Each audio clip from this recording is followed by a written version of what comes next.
Bienvenue au show à Félix, où l'on discute de santé physique, de santé mentale et d'une multitude d'outils motivationnels optimisant votre performance et votre bien-être au quotidien.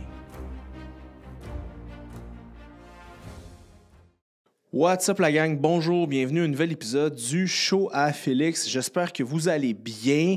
Bienvenue en ce matin, ce lundi matin. Je ne sais pas si vous m'écoutez le lundi, mais si c'est le cas, vous êtes des real OG. Et je voudrais m'adresser particulièrement aux gens de YouTube. Je veux vous donner une main d'applaudissement parce que j'ai demandé dans le podcast précédent aux gens d'aller laisser un petit j'aime, un petit commentaire et ça a explosé sur mon podcast de l'énergie. Oui, d'après moi, c'est un bon podcast, mais je vous remercie vraiment d'avoir participé parce que honnêtement, ça fait toute la différence. Les gens qui m'écoutent, qui sont sur Spotify, prenez 2 petites minutes pour aller sur YouTube. Le nom de ma chaîne, c'est Félix Degg, simplement. Allez-y. Et vous pouvez vous abonner si vous voulez, mais laissez un petit pouce en l'air sur le podcast et vous pouvez mettre en commentaire, vous n'êtes pas obligé de commentaire, mais ce que vous avez aimé ou pas. Donc, à la fin là, du podcast, allez faire ça. OK, c'est ma seule demande que j'ai pour vous. Puis sinon, abonnez-vous à toutes nos plateformes sur Instagram et tout ça si ça vous intéresse. Aujourd'hui, on parle de quoi? Aujourd'hui, les amis, on parle de sommeil. J'en ai déjà parlé dans le passé, mais le sommeil, à mon sens, c'est la chose la plus overlook, donc que les gens regardent le moins et qui donne le maximum de résultats. J'irais même à dire que si tu me donnes le choix entre dormir ou aller courir pour une recomposition corporelle, je vais choisir dormir. Pourquoi? Augmentation de l'hormone de croissance, augmentation de la sensibilité à l'insuline, augmentation de l'énergie, régulation du rythme circadien, meilleure performance au sport, et j'en passe, OK? Augmentation des hormones. Le sommeil, c'est vraiment, vraiment important. Je dirais même plus que... Et là, j'ai fait 11 points aujourd'hui, 11 points sur lesquels on va s'attaquer, vous et moi et vous ensemble, pour trouver vraiment, en fait, le juste milieu de qu'est-ce qu'on décide de faire. Donc, on commence. On a 11 points. Le premier point, c'est le sommeil. Est-ce que c'est plus fort que la drogue? Bien, les drogues de performance, of course. Donc, je vous dirais que d'après moi, oui. OK? Pourquoi? Parce que quelqu'un qui dort de la bonne façon, puis j'en parlais tantôt, j'étais avec un des coachs FD Fitness, Marc-André, puis là, j'étais au gym, puis là, je partais, puis il m'a demandé qu'est-ce que tu fais, puis tout ça. Puis là, je dis, je vais tourner un podcast, je finissais de travailler, lui il arrivait, puis il m'a demandé sur quoi, je dis sommeil. Puis là, il a commencé à me parler un peu de lui, puis il me disait, c'est fou, il dit, tu sais, lui, il fait de la course, puis il dit, à chaque fois que j'ai une nuit de sommeil qui est moins bonne, là, je dors, là, mais juste une moins bonne nuit de sommeil, bien, honnêtement, le lendemain, mes courses, ma pulsation cardiaque, elle monte plus facilement. J'ai moins d'énergie, puis j'ai plus faim. Puis là, on parle de ça, puis ça, c'est tous des effets secondaires de mal dormir. Enfin, vous vous rendez peut-être pas compte, mais le sommeil, c'est quelque chose qui est archi important.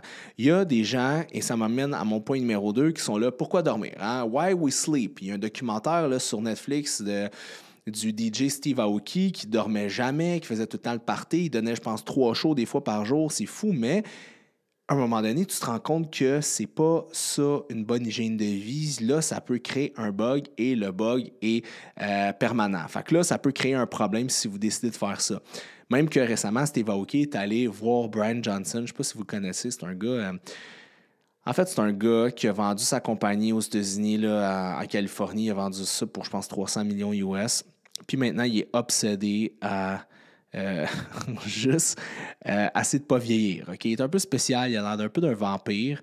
Mais c'est quand même intéressant. Si vous voulez aller voir ce personnage, Brian Johnson, sur Instagram, YouTube, un peu partout, vous me direz ce que vous en pensez en commentaire. Mais bref, Steve Aoki est allé là, puis il a dit qu'il voulait prendre plus sa santé en main et tout ça. Parce que c'est vrai, tu sais, le hustle mentality, là, le fait de tout le temps hustler, puis pas dormir, c'était bien populaire avant la pandémie, mais c'est plus le cas, tu sais. Puis une autre anecdote, ce matin, j'étais au travail, puis j'avais un client qui s'appelle Eric, puis Eric me parlait, puis il me dit, lui, ça fait 20-25 ans qu'il est dans la police, puis il me dit, moi, ça me fascine le monde comme toi, tu sais, qui travaille tout le temps, puis des entrepreneurs, puis je trouve ça vraiment impressionnant, tu sais. Puis là, j'y ai comme dit une affaire du genre, écoute, je travaille, mais... Et je prends des breaks aussi. Là. Je ne suis pas tout le temps en train de travailler le soir. Je travaille pas. Là, je travaille tôt le matin, mais Après 5-6 heures, tu m'oublies, à part faire une publication ou bidule, des choses comme ça, mais sinon, écoute, tu m'oublies tout de suite. Là, fait que, il faut savoir bien travailler et pas trop nécessairement travailler. Puis c'est la même chose avec l'entraînement. Hein. Je fais une analogie à l'entraînement. Vous pouvez vous entraîner puis faire du junk volume, fait que des répétitions qui sont pas efficientes, puis vous en faites juste trop au lieu de bien le faire. Fait que, il y a aussi ça, il y a ces concepts-là qu'il faut garder en tête. Est-ce que le sommeil va avoir des impacts négatifs sur les hormones? Absolument, OK? Premièrement, l'insuline. L'insuline, c'est l'hormone, vous le savez, l'hormone de stockage, sécrétée du pancréas, prend le sucre sanguin et vient de l'amener dans les tissus en passant par des GLUT4.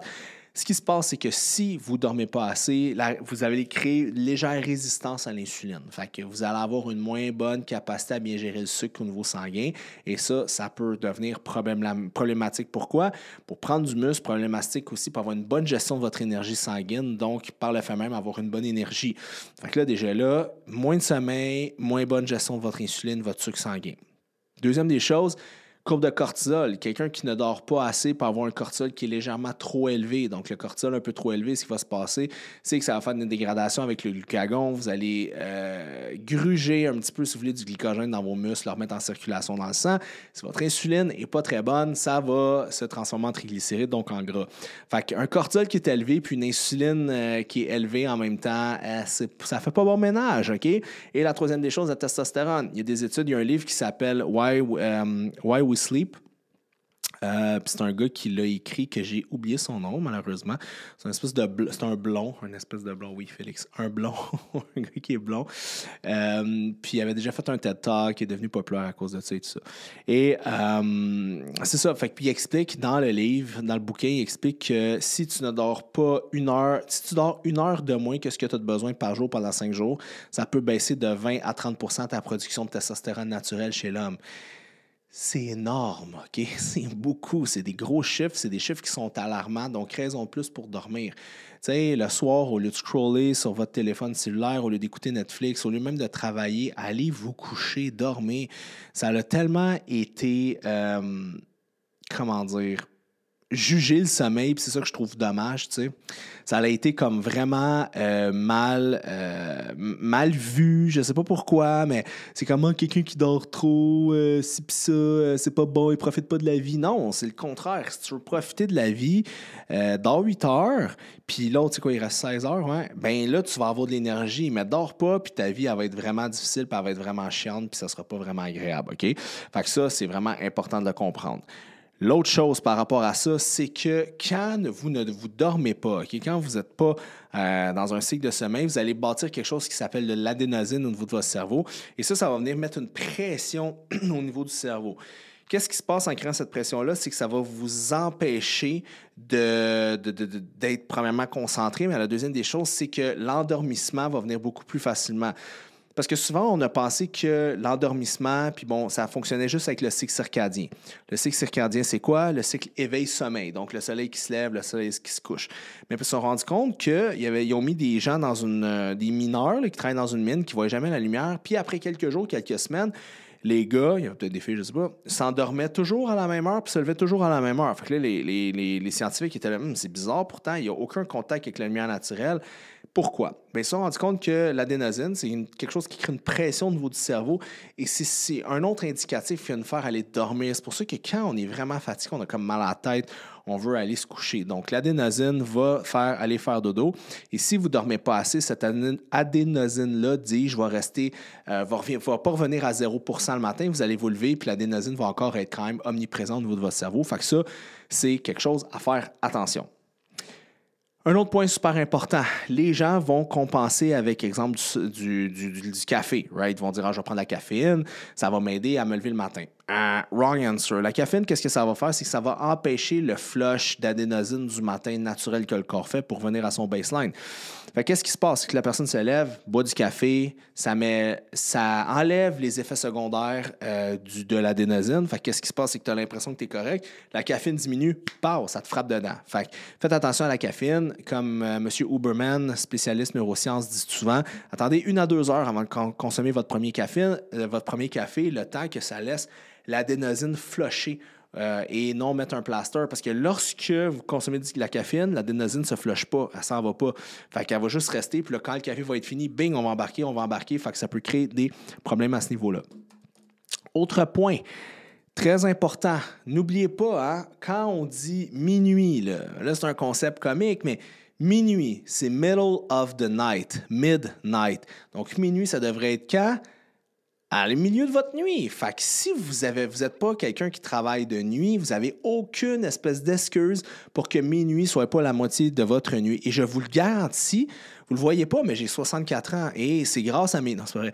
Mais avoir des bonnes habitudes de vie, c'est aussi prioriser sa santé physique, sa santé mentale et ça passe par aussi bien dormir, OK? Si vous faites une nuit blanche, vous allez être bizarre le lendemain, je vous le garantis. Donc, minuit, c'est le milieu de la nuit. Donc, mettez ça dans vos nouvelles résolutions. Là, je sais qu'on a débuté l'année, mais 2024, midnight, middle of the night. C'est pas obligé, vous n'êtes pas obligé de vous coucher à 7 heures pour vous lever. Bon, vous comprenez ce que je veux dire? Sauf que l'idée, tu sais, nos grands-parents, je ne sais pas si vous disiez ça, mais les heures avant minuit, c'est les meilleures. Écoute, je ne sais pas si c'est vrai, mais reste que moi, je me sens beaucoup mieux, expérience personnelle, si je me couche, mettons, je fais de 8 heures le soir à, mettons, 4 heures du matin comme nuit, plus que je fais, genre, mettons, minuit à 8 heures. Je vais être beaucoup plus allumé le lendemain, beaucoup plus focus. Je vais me sentir vraiment mieux dans ma tête, dans mon corps et dans ma peau. OK? Fait que ça, c'est quelque chose que vous pouvez faire. Je ne vais pas faire 8 à 4, là, mais vous pouvez vous coucher, exemple, à 9h30, puis essayer de vous coucher au moins avant 10 heures si vous êtes capable. Vous allez voir un impact qui est drastique. Ouais, mais moi, le soir, c'est le seul temps que j'ai pour en profiter parce que je finis de travailler tard. Puis, ben, profitez-en le matin. Ouais, mais le matin, c'est pas pareil. Pourquoi c'est pas pareil le matin? C'est la même affaire. C'est la même chose. Profitez-en le matin. Puis, nous, le soir, il n'y a plus rien de nice à faire le soir. À part t'écraser devant la télé, scroller sur ton ordinateur, il n'y a rien à faire. Le matin, tu peux aller marcher, tu peux prendre du soleil, tu peux regarder le soleil se lever, tu peux. Je ne sais pas, tu peux faire ton horaire de la journée, tu peux écrire, tu peux travailler, tu peux peindre, tu peux jouer de la musique, tu peux... Toutes des choses qui vont allumer ton cerveau, qui vont te permettre d'avoir une journée qui va être productive. Au lieu de faire toutes ces choses-là qui sont neurostimulants en soirée, bien, faites-le le matin. Ça va vous aider à partir de votre journée. Vous allez vraiment juste mieux vous sentir, puis ça va vous aider à juste avoir plus de gaz, puis pas de gaz, là, du gaz de l'énergie, avoir plus d'énergie. Autre chose. Comment stimuler l'endormissement et rester endormi? Parce qu'il y a deux choses qu'il faut regarder au niveau du sommeil. La première des choses, c'est est-ce que tu as de la misère à t'endormir ou tu as de la misère à rester endormi? OK? Puis là, il y a plein de cocktails qui existent pour vous aider au niveau du sommeil. Si le problème, c'est de vous endormir, OK, ça peut être causé par vos hormones ou votre tête. Moi, je me suis rendu compte qu'il y a aussi souvent ce qu'on appelle le monkey mind, fait que le cerveau qui travaille tout le temps, qui nous empêche de dormir, OK? Fait qu'un bon truc pour ça, si vous ne voulez pas utiliser de supplément naturel, vous pouvez juste prendre une feuille comme ça, puis là, vous écrivez. Hein? Pas un téléphone cellulaire avec un écran, un crayon. Vous vous rappelez, c'est quoi un crayon? Ça a été inventé en... OK. Et puis là, vous écrivez comme vos grands-parents. Je suis reconnaissant aujourd'hui parce que j'ai ouvert la porte à quelqu'un, à une personne âgée, elle m'a souri, puis elle m'a dit merci. J'ai finalisé un projet que je devais finir. J'ai eu une bonne conversation avec... Puis ça va juste vous faire vous sentir bien, puis ça va fermer la porte sur votre journée, puis ça va vous préparer à une belle nuit de sommeil. OK? C'est la première des choses. La deuxième des choses qui est bien importante, si vous décidez de consommer des herbes et tout ça, moi, je vais toujours commencer avant de prendre des suppléments naturels. Commencez avec des tisanes. L'aspect chaud, l'aspect rituel de prendre une tisane va vous aider. Moi, je vais suggérer beaucoup ce qui est à base de passiflore, ce qui est à base aussi de valériane. C'est des tisanes qui peuvent vous aider beaucoup. Vous pouvez en trouver dans n'importe quelle place d'aliments naturels. Ça peut vous aider. Par la suite, en troisième front, il y a les suppléments. L'inositol peut vous aider. La théanine va vous aider. Le magnésium peut vous aider. C'est le Big Three, je vous dirais, à mettre de l'avant si vous voulez dormir. Et par la suite, si tout ça ne fonctionne pas, il faut se tourner vers les hormones, donc la mélatonine. Quand vous décidez de consommer de la mélatonine, on commence toujours avec des petits dosages et on monte de façon graduelle. Ce qui se passe, c'est que ça se peut qu'une journée, la mélatonine ne vous fait pas du tout, puis une journée, ça le fait. On est encore au balbutiement de vraiment bien comprendre tous les mécanismes de la mélatonine, qui a une vertu aussi antioxydante et tout ça. Donc, ça peut être aussi une option si vous avez de la misère à dormir. Une autre chose aussi à faire, c'est de stimuler votre mélatonine naturelle. Si vous ne voulez pas à prendre la mélatonine en capsule, c'est de le faire naturellement. Les contrastes de température fonctionnent pour la mélatonine. Quand je parle de contraste de température, c'est un bain ou une douche très chaude avec une chambre plus froide. Le fait de faire un contraste comme ça de température assez significatif va vous faire produire la mélatonine. C'est la même chose que quand vous allez au spa.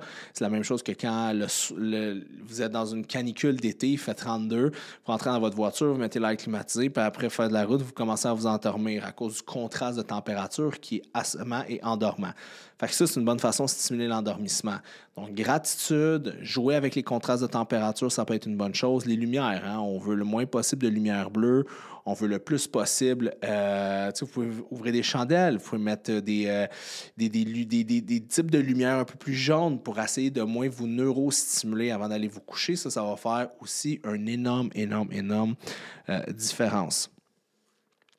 Comment mieux rêver aussi? Tu sais, moi, souvent, une bonne nuit de sommeil, pour moi, c'est associé à beaucoup de rêves, OK? Donc, la nuit, vous n'êtes pas supposé vous lever pour aller à la salle de bain, vous êtes supposé rêver. Fait qu'avant de vous coucher, essayez toujours d'aller uriner la seconde avant d'aller faire dodo et essayez de boire un petit peu moins d'eau dans les 2 heures précédant le sommeil pour essayer de travailler ça. Une autre chose aussi, pour mieux rêver, pour vous permettre de mieux dormir, essayez de couper la nourriture 2 heures avant d'aller vous coucher, surtout la nourriture qui est riche en sucre ou très riche en graisse. Pourquoi? Parce que si vous mangez quelque chose qui est très riche en sucre juste avant d'aller vous coucher, ce qui va arriver, c'est que ça se peut que votre glycémie monte et là, votre pancréas travaille. Là, vous vous sentez un peu bobli, fatigué, c'est normal, le sucre. Vous allez avoir un drop de sucre, vous allez tomber en hypo dans la nuit, vous allez avoir des grosses sueurs, beaucoup de sudation, la température du corps va essayer de se thermoréguler. Fait que c'est pas agréable, on se réveille, on est en sueur, c'est pas le fun. Une autre chose aussi, c'est que si vous mangez trop gras, ça peut avoir aussi un problème négatif. Ça peut vous empêcher aussi de dormir, mauvaise digestion, troubles digestifs dans la nuit. Ça peut aussi venir créer un problème. Fait qu'on s'assure de ne pas manger trop de sucre raffiné et on s'assure de ne pas manger trop de gras non plus dans les 2 heures précédant le sommeil. L'alcool, c'est la pire chose parce que ça ne va jamais vous permettre d'aller dans des sommeils profonds. Fait que faites attention à tout ce qui est intoxication à l'alcool. Si vous êtes capable de ne pas boire dans les 4 heures précédant votre dodo, c'est la meilleure des choses. Autre point, il y a des sleep aids, il y a des médicaments, les suppléments, j'en ai parlé tout à l'heure. Il y a un nouveau médicament, je ne me rappelle plus du nom, qui est sorti parce qu'il y a des gens qui ont de la misère à mettre la switch à on ou à off, puis c'est juste, il y a des cofacteurs génétiques aussi aux gens qui font de l'insomnie, et ça peut être causé par ça, sans que ce soit des somnifères, mais il y a des nouvelles méthodologies de médicaments qui existent, qui sont homologués par Santé Canada, qui peut aider quelqu'un qui fait de l'insomnie de façon chronique, mais c'est pas des somnifères, je vous dis tout de suite, c'est juste pour aider à régler ce problème-là au niveau du cerveau de certains patients, de certains individus. C'est un de mes meilleurs chums qui est urgentologue, il me parlait de ça, c'est une nouvelle découverte en médicaments. Tu sais, je veux juste faire une parenthèse là, quand je parle de médicaments, parce que souvent, on dirait que quand on est un entraîneur ou quand on est dans le domaine du fitness, on est associé au fait que, genre, on n'aime pas les suppléments, au fait que, je veux dire, qu'on n'aime pas les médicaments, puis que c'est pas bon, puis c'est du danger, puis tout ça. Mais la réalité, guys, là, c'est que oui, Big Pharma existe, mais il y a des médicaments qui sont là, puis qui nous permettent de vivre plus longtemps, puis en santé. La trithérapie, là, pour les gens qui ont le VIH, là, je veux dire, si ça n'existait pas, on mourrait bien plus tôt, les gens qui ont le sida, tu sais. Un autre des choses aussi, il y a des avancées incroyables par rapport à plein de maladies. Fait que, de grâce, je comprends que tout le monde a des réserves en fonction des médicaments. On est toujours mieux d'y arriver normal. Exemple, quelqu'un qui prend des statines, ça va causer, exemple, des problèmes au niveau de l'absorption de sa coenzyme Q10. Puis ça, je suis d'accord avec ça. Il y a des effets secondaires. C'est juste qu'à un moment donné, il faut faire le pour et le contre. Demain matin, quelqu'un qui vient me voir est diabétique, il va entendre un problème un protocole de santé, puis tout ça, puis son médecin, il a prescrit, exemple... je vais dire de l'Ozempic, mais j'aime mieux travailler avec, mettons, de la metformine. Ben, je vais dire, go, vas-y, voyons donc, ça va juste nous aider à aller plus vite, puis quand ça va bien aller, qu'on va avoir régulé ton sucre sanguin, on va pouvoir s'en débarrasser. Fait que vous voyez qu'il ne faut pas nécessairement... c'est pas le diable, les médicaments, OK? Faut être ouvert, il faut comprendre, puis si on en a besoin... Tu sais, moi, je prends un antidépresseur, puis depuis que je prends ça, ça n'a pas changé la personne que je suis. Je pense pareil, je parle pareil, je fais les mêmes affaires, c'est juste que je me sens un peu mieux mentalement, puis mon hamster overspin moins comme il overspinnait avant, mais ça n'a pas rien changé d'autre dans ma vie. Fait que des fois, it can be for good. Puis God knows que j'ai tout essayé. Okay? Si je vous dis ça, pendant des années, j'ai essayé de le faire autrement, puis ça n'a pas fonctionné. Une autre chose aussi, rattraper ou être égaux. OK? Ce que je veux dire par là, c'est qu'il y a beaucoup de gens qui sont comme dans le sommeil, il faut. Moi, je dors pas la semaine. J'ai quelqu'un en tête pour pas le nommer Brandon McCann. C'est comme. Moi, je vais pas dormir pendant X nombre de temps. Fait exemple, je vais pas dormir pendant. Combien de temps qu'il dit, mettons, je vais me faire des cycles de 5 heures que je vais couper, mais après un certain moment, ben je vais décider de comme dormir des 10-11 heures. T'sais. Ben, le problème de ça, c'est que tu peux pas rattraper ton sommeil. Il y a des études qui montrent que oui, tu peux te rattraper ce sommeil-là, tu peux le refaire. Mettons, fait que si tu es depraved de sommeil pendant 5 jours, oui, tu peux compenser la fin de semaine, mais le problème, c'est que tous les problèmes que ça a engendré au niveau de ta santé, au niveau de tes hormones, ben malheureusement, ça, tu les auras pas réglés. OK? Fait que c'est vraiment important de comprendre parce qu'il y a beaucoup de gens qui se disent je vais compenser la fin de semaine, mais non, c'est pas ça. Il faut que vous soyez capable de vous mettre une certaine hygiène de vie puis de revenir avec cette hygiène de vie-là de la bonne façon. OK? C'est pas tout d'essayer de tout le temps récompenser, faire différent, mais il faut vraiment ajuster son hygiène. Une autre des choses, bon, là, c'est mon shake de Shop Santé, là, mais moi, là, je vais me prendre un pré-workout, OK? Actuellement, il est comme 10h30. C'est correct. La caféine a une demi-vie de 8 heures. Fait que si vous consommez de la caféine trop tard dans la journée, malheureusement, ça peut créer des problèmes et ça peut vous empêcher de dormir. Fait que quand vous voulez vous pencher sur le sommeil, il faut vraiment que vous voyez le big picture, OK? C'est quoi? Où sont mes problèmes? Qu'est-ce que je peux travailler? Puis c'est quelque chose à régler. Si actuellement, à l'heure actuelle, vous ne dormez pas assez ou vous ne dormez pas bien, bien là, c'est là qu'il faut mettre le temps dessus puis il faut régler ça. Disclaimer, si vous avez des jeunes enfants, j'ai pas d'enfants, mais je compatis avec vous. Je sais que le sommeil n'est pas optimal. OK? Par contre, c'est pas obligé de devenir votre réalité pendant 10 ans. OK? Fait que c'est des périodes qui sont plus difficiles. Comment faire pour vous aider dans ces périodes-là? Les siestes. Les siestes, ça peut être quelque chose qui est intéressant. Pas des siestes trop longues. On veut toujours que ce soit en bas de 30 minutes, en bas de 45 minutes. Pour en faire 1 à 2 par jour, c'est une façon de venir revigorer votre système nerveux central et votre santé générale. Fait que si vous avez des jeunes enfants, vous êtes capable de faire des siestes, ça vaut la peine. Deuxième des choses, il y a quelque chose qui s'appelle des yoga nidra. Ou en d'autres termes plus scientifiques, c'est des non-rest deep sleep. Fait que c'est des moments que vous êtes entre le sommeil et entre le conscient et l'inconscient avec des respirations et des techniques comme ça qui va vous aider à venir faire un restart de votre système nerveux central. Donc, ça va vous aider à remettre ça à zéro. Fait que faire des non-rest deep sleep ou yoga nidra, si vous voulez, il y en a sur YouTube, il y en a sur plein d'applications. Ça va gros vous aider aussi si vous êtes dans ce tourbillon-là qui a une incapacité de dormir encore simplement des heures, OK?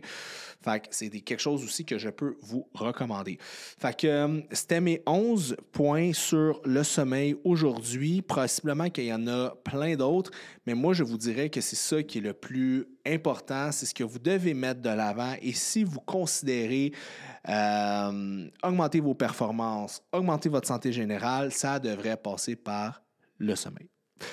Sur ce, je vous dis merci d'avoir été présent. N'oubliez pas de laisser un petit j'aime et de le partager dans vos stories Instagram si le cœur vous en dit. Et nous, on se dit à la semaine prochaine.